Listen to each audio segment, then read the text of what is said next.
Salam à tous.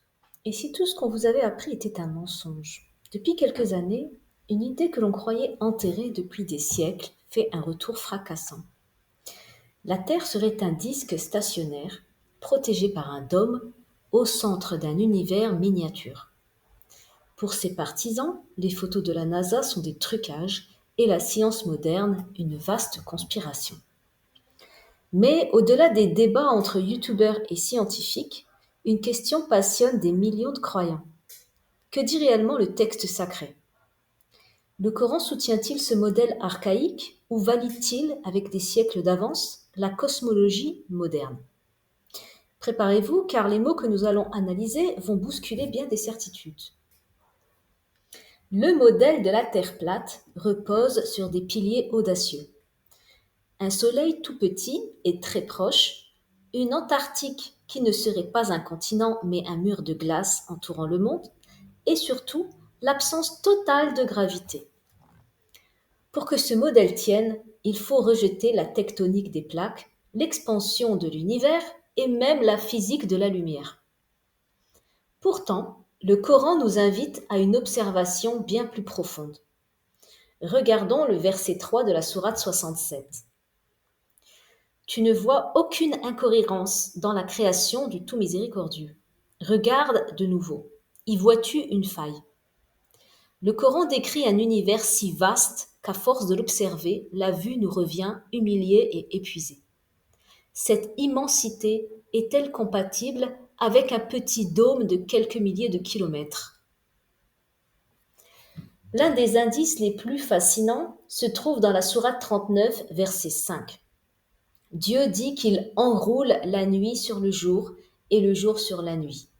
Le mot arabe utilisé est yukawwir, dérivé de kora qui signifie balle ou sphère.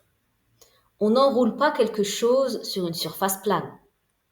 Ce mouvement de rotation continue ne peut physiquement se produire que sur un objet sphérique. Soyons logiques. Et ce n'est pas tout.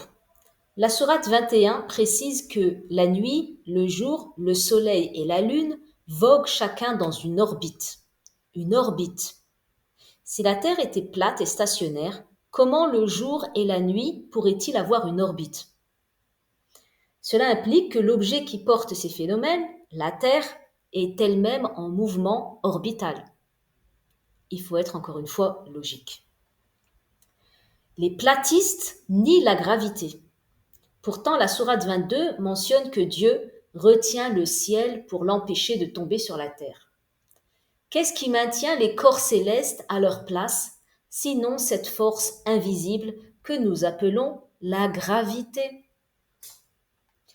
Sur une terre plate, la gravité vous tirerait vers le centre du disque. Si vous marchiez vers le bord, vous vous sentiriez tiré de côté, comme sur une pente de plus en plus raide.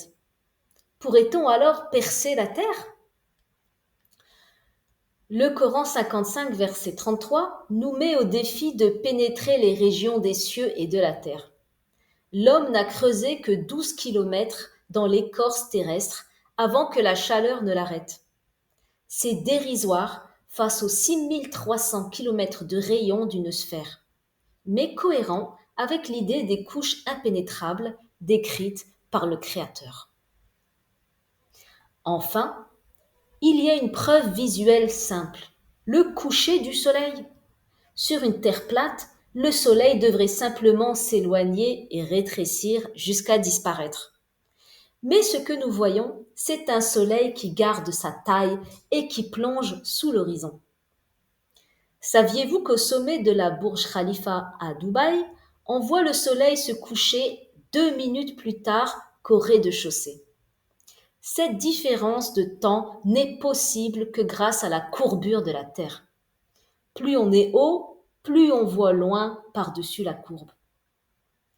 En explorant ces versets, il devient évident que le Coran ne soutient pas une vision archaïque et limitée du monde.